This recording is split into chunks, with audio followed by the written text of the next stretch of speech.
everyone, welcome back. This is the chapter number 13, which is symmetry. Okay, so today we will study about the introduction of chapter 13, that is symmetry. So what is symmetry?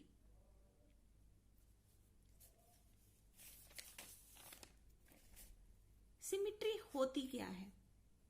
Basically जब हम इसे define करते हैं तो we can say that कि जब एक चीज के टू पार्ट्स एग्जैक्टली सेम हो, मीन्स कि वो इक्वल हो, एक दूसरे को ओवरलैप कर दें. ओके, एक दूसरे को ओवरलैप करें, इक्वल हो, तो they are called the symmetry. Okay, for example, and the best example of this to understand a smiley face. Okay, this is a smiley face, and if we draw a smiley face and I will cut it into two equal halves. Okay, मैंने इसे दो equal halves में जो है वो divide कर दिया. Then what will we observe that इसका ये पार्ट जो है वो इस पार्ट के इक्वल है. ओके, यानी कि एग्जैक्टली सेम है, और दोनों ही क्या है? सेमी सर्कल है. हाफ इधर है और हाफ इधर है. अब इसकी जो आईज है, अब देखो आईज में जो सर्कल है वो भी दोनों तरफ बराबर है, आधा इधर और आधा इधर. ठीक है, यानी कि बीच में से, दोनों आईज के बीच में से बिल्कुल एक लाइन पास हुई है. और स्माइली जो है इसकी, वो भी हाफ हाफ पार्ट्स में डिवाइड है, आधी इधर की तरफ है और आधी इधर की तरफ है. सो दिस मीन्स कि ये दोनों पार्ट जो हैं वो सेम है, and that is called the symmetry. When two parts evenly in proportion, जब दोनों पार्ट्स इक्वल हैं, बराबर हैं, एग्जैक्टली ओवरलैप कर रहे हैं. ओवरलैप का मतलब कि अगर मैं इसे फोल्ड कर दूं तो ये एक दूसरे के ऊपर ओवरलैप कर रहे हैं, कहीं से भी कोई हिस्सा बाहर नहीं निकला हुआ है. ठीक है, and this is your first example. And other example is butterfly. Okay, अब ये बटरफ्लाई है. If I draw a butterfly and draw a line, ठीक है, so both parts are exactly same. Okay, so symmetry means कि when we divide a figure into two equal parts and both the parts are equal in proportion और overlap each other. अगर मैं इसे overlap कर दूं तो इससे क्या होगा?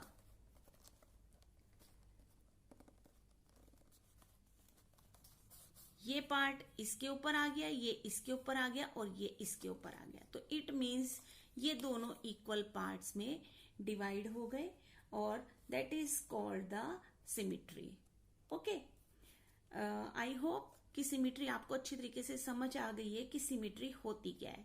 When we divide a figure into two equal halves and they will equal to each other exactly same, so they are called in symmetry. अब what is the line of symmetry? Line of symmetry means line which divides a figure into two equal halves. अब जैसे कि ये line है, okay, ये line है, तो that is called line of symmetry. Okay, ऐसे ही ये जो स्माइली फेस था, ये जो हमने एक डॉटेड लाइन जो ड्रॉ की है, जिस लाइन ने इस स्माइली फेस को टू इक्वल हाफ्स में डिवाइड किया है, that is called line of symmetry. Okay, A line which divide a figure into two equal parts, that is called the line of symmetry. Okay. Our next topic is number of lines of symmetry. Number of lines of symmetry means एक figure में एक से ज्यादा lines of symmetry भी हो सकती हैं. Okay. Now if I will draw a square. ठीक है. So this is your square, and now line of symmetry means a line which divides the figure into two equal parts or exactly same. So if I draw a line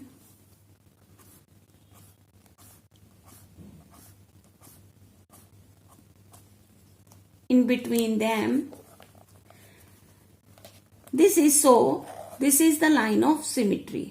अब ये दो जो parts हैं ये identically क्या है, same है. But if I draw a line like this, अगर मैं एक लाइन ऐसे ड्रॉ कर देती हूं तो this is also called the line of symmetry. क्योंकि अब जो है, पहले तो ये दो पार्ट्स इक्वल थे, अब ये वाले दो पार्ट्स इक्वल हो गए. यानी कि ये हो गई हमारे पास लाइन 1 और ये हो गई हमारे पास लाइन 2. ठीक है. यानी कि अब इस स्क्वायर में दो लाइन ऑफ सिमेट्री तो बन चुकी हैं, एक ऐसे और एक ऐसे. अब स्क्वायर कौन सा होता है? स्क्वायर जिसमें ऑल साइड्स इक्वल होती हैं, they are called square. Okay. So a figure can have more than one line of symmetry. अब number of lines of symmetry यानी कि एक स्क्वायर में कितनी number of lines of symmetry होती हैं? तो 2 तो वी हैव ड्रॉ. अब थर्ड क्या होगी? अगर मैं इसे डायगनली अगर मैं एक डॉटेड लाइन ड्रॉ करती हूं तो this is your line 3. Okay. अब एक लाइन अगर मैं इस वाले डायगोनल से पास करती हूं, देन दिस इज लाइन 4. तो will observe that A square has how many lines of symmetry? Line 1, line 2, line 3 and line 4.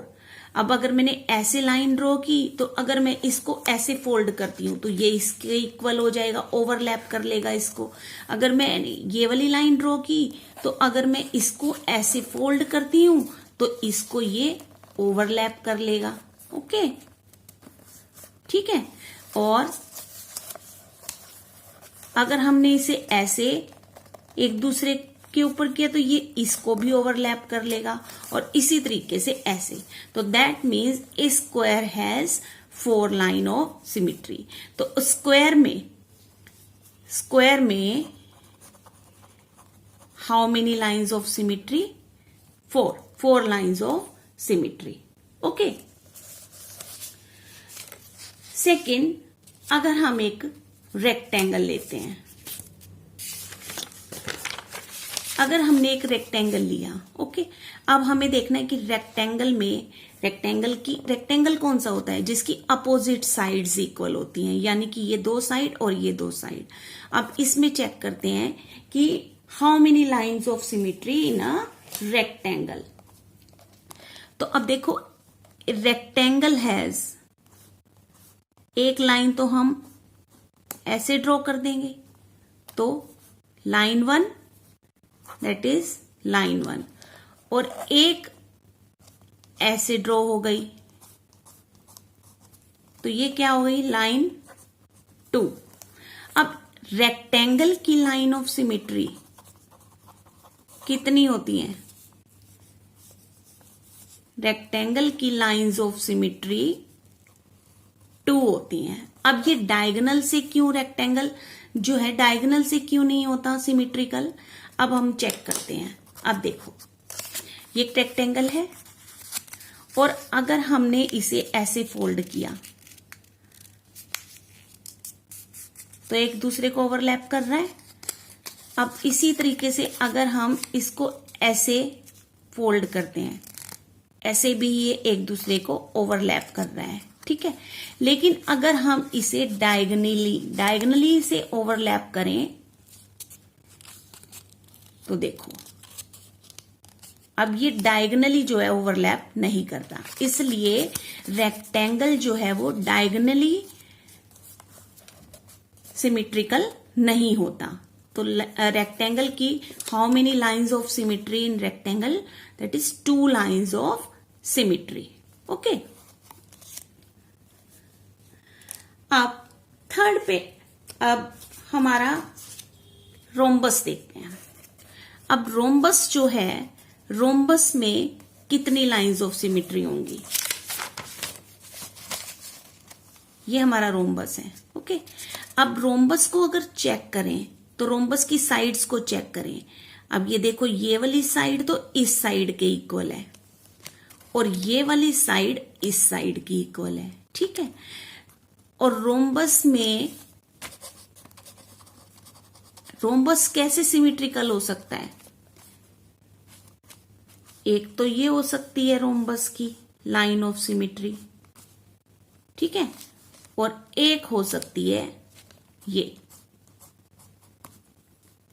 यानी कि लाइन 1 एंड लाइन 2। तो रोम्बस की कितनी लाइंस ऑफ सिमेट्री हो गई, 2। अब अगर हम चेक करें, रोम्बस की लाइन ऑफ सिमेट्री 2 है। अब अगर हम इसको फोल्ड करते हैं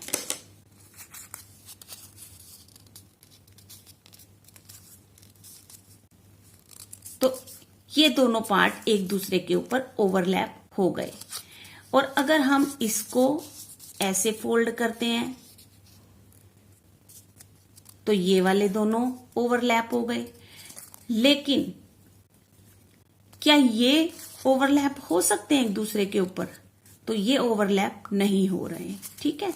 ऐसे ही ये भी ओवरलैप नहीं हो रहे। इसका मतलब रोम्बस की कितनी लाइंस ऑफ सिमेट्री हो गई, 2 lines of symmetry, line 1 and line 2।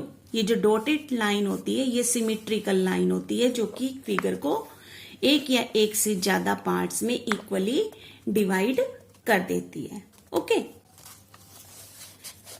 Now next topic is circle. A circle has how many lines of symmetry? अब if I draw a circle और cut a circle, ठीक है। अब circle का जो जहां से भी हम एक सर्कल को ड्रॉ करते हैं उसका एक सेंटर पॉइंट होता है। अब सेंटर पॉइंट से अगर हम सिमेट्रिकल लाइन ड्रॉ करें तो ये 2 सेमी सर्कल बन गए। If I draw a line like this, तो ये लाइन भी सर्कल को 2 इक्वल हाफ्स में डिवाइड कर रही है, एक सेमी सर्कल ये और एक ये। इसी like this if I draw a line like this, okay, diagonal. और अगर मैं एक लाइन जो है ऐसे ड्रॉ करती हूं, यानी कि जो भी लाइन ड्रॉ हो रही है वो सर्कल के सेंटर में से पास हो रही है। तो अब if we observe that a circle has infinity line of symmetry, यानी कि इनफाइनाइट, जितनी मर्जी हम इस सर्कल में से लाइंस को पास कर सकते हैं, लेकिन बट कंडीशन ये है कि वो सेंटर से पास होनी चाहिए। Okay, so A circle has infinity में लाइंस होती हैं इसकी, infinite lines of symmetry, and infinite means a lot of numbers of line of symmetry. So this was about circle. Come to the next figure, and the next figure is triangle. And we know that triangles have different types. Triangle different types के होते हैं, equilateral, scalene, isosceles, ठीक है। So we'll discuss equilateral triangle, isosceles triangle and scalene triangle. अब equilateral means कि all sides equal. अब देखो इस ट्राइंगल की ऑल साइड्स इक्वल हैं, यानी कि 7, 7 एंड 7 सेंटीमीटर की 3 साइड्स हैं और तीनों ही equal, that is called equilateral triangle. अब जब इसकी सारी साइड्स इक्वल हैं तो if I draw a symmetry line like this, that line 1, okay, and secondly if I draw a line this like line 2, and third one is like symmetrical, that is line 3। अब इसकी 3 lines of symmetry हैं, equilateral triangle की। How many lines of symmetry? 3 lines of symmetry.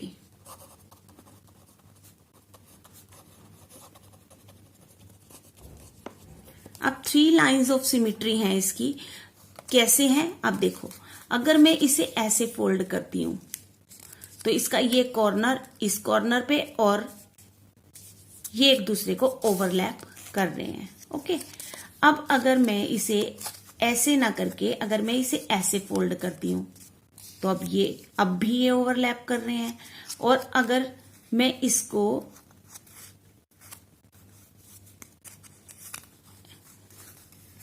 ऐसे overlap करती हूं तो ये एक दूसरे के ऊपर ओवरलैप हो रहे हैं, ठीक है। तो इसका मतलब ये तीनों लाइंस जो हैं वो इसकी सिमेट्रिकल लाइंस हैं। सेकेंडली अगर हम एक आइसोसेलेस ट्राइंगल को देखते हैं तो आइसोसेलेस कौन सा होता है? जिसकी 2 साइड्स इक्वल होती हैं। और आइसोसेलेस ट्राइंगल की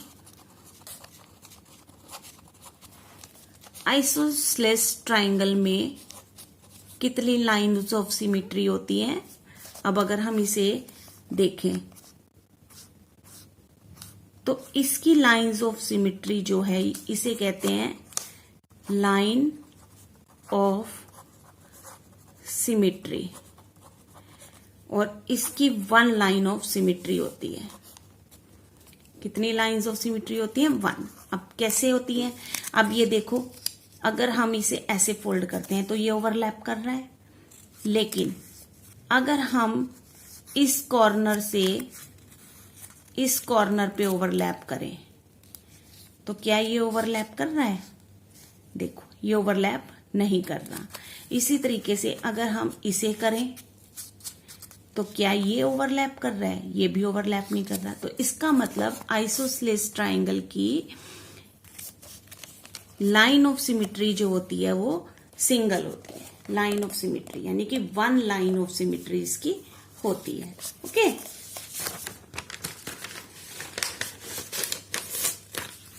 अब नेक्स्ट है स्केलिन ट्राइंगल। स्केलिन ट्राइंगल कौन सा होता है?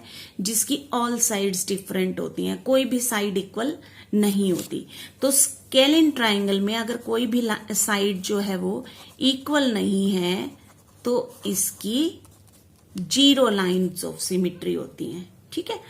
लाइन ऑफ सिमेट्री कितनी होती है स्केलिन ट्राइंगल की? 0, ठीक है। तो ये कुछ लाइंस ऑफ सिमेट्री थी कि डिफरेंट शेप्स में जो लाइंस ऑफ सिमेट्री हैं वो एक से ज्यादा भी हो सकती हैं, तो कौन सी फिगर्स में लाइन ऑफ सिमेट्री कितनी होती है। So this was about the shapes, okay. Now come to the next topic. अब रिफ्लेक्शन ऑफ सिमेट्री क्या होती है? रिफ्लेक्शन ऑफ सिमेट्री में क्या होता है कि हमें ये एक सिमेट्री लाइन दी हुई है और हाफ फिगर हमें ड्रॉ करके दी होगी, ठीक है। रिफ्लेक्शन का मतलब कि यही शेप हमें इधर भी नजर आनी चाहिए, उसे कहते हैं रिफ्लेक्शन। तो अब यही शेप हमें अगर इधर रिफ्लेक्ट करनी है तो इसे हम कंप्लीट कैसे करेंगे?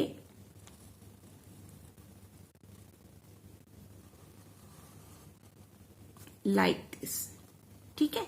तो इस तरीके से ये कंप्लीट करनी भी इस चैप्टर में आपको दिखाई जाएगी कि हम रिफ्लेक्शन को सिमिट्री को कंप्लीट कैसे करेंगे, यानी कि सेम फिगर जो ये है, जो पार्ट इधर दिखाई दे रहा है वही सेम पार्ट हमें इधर भी दिखाई देगा। तो इसे कहते हैं रिफ्लेक्शन ऑफ सिमिट्री। ओके, अब रिफ्लेक्शन ऑफ सिमिट्री में कुछ अल्फाबेट्स भी आते हैं। अब जैसे कि लेट्स सपोज कि कुछ अल्फाबेट्स ऐसे होते हैं जिन्हें मिरर रिफ्लेक्शन भी कहा जाता है। अब ये मिरर में जब हम पी को देखते हैं, अब ये लेटर है पी। ओके, अगर हम इसे मिरर में देखें तो ये हमें कैसा दिखाई देगा, ये हमें ऐसा दिखाई देगा। क्यों? तो ये क्या सिमिट्रिकल है? अब देखो ये पी, ये और ये, इसमें पी में इधर की तरफ है और अगर हम इसे मिरर में देखेंगे तो ये इधर की तरफ होएगा। तो इसका मतलब पी जो है वो सिमिट्रिकल नहीं है। ओके, ऐसे ही अगर आपके पास लेटर आर है, अब आर मिरर में देखें तो क्या ये सिमिट्रिकल होगा? सिमिट्रिकल कौन सा होता है? जो एक जैसा दिखे। लेकिन ये आर देखो ऐसा दिखता है, लेकिन अगर हम इसे मिरर में देखते हैं तो ये कुछ ऐसा दिखेगा। तो क्या ये सिमिट्रिकल है? नहीं, ये भी सिमिट्रिकल नहीं है। सिमिट्रिकल कौन सा होता है? जो एक जैसा दिखाई देता है। अब जैसे कि टी है, अब टी को अगर हम मिरर में देखेंगे तो ये एज इट इज दिखाई देगा हमें टी। तो इसका मतलब T is a symmetrical alphabet. Like this A. अब ए को अगर हम मिरर में देखें तो ये भी हमें एज इट इज दिखाई देगा। तो इट मीन्स ए की जो शेप है वो भी सिमिट्रिकल है। सिमिट्रिकल कैसे है? अब ये देखो, अगर मैं इसे हाफ में इसके सिमिट्रिकल लाइन ड्रॉ करती हूं तो ये आधा इधर है, आधा इधर है। अगर मैं इसे ओवरलैप करूं तो ये एक दूसरे के ऊपर पूरा आ जाएगा। तो इसका मतलब ये सिमिट्रिकल है। Okay, so this was the introduction about chapter 13। मिलते हैं फिर नेक्स्ट वीडियो में। Thanks for watching.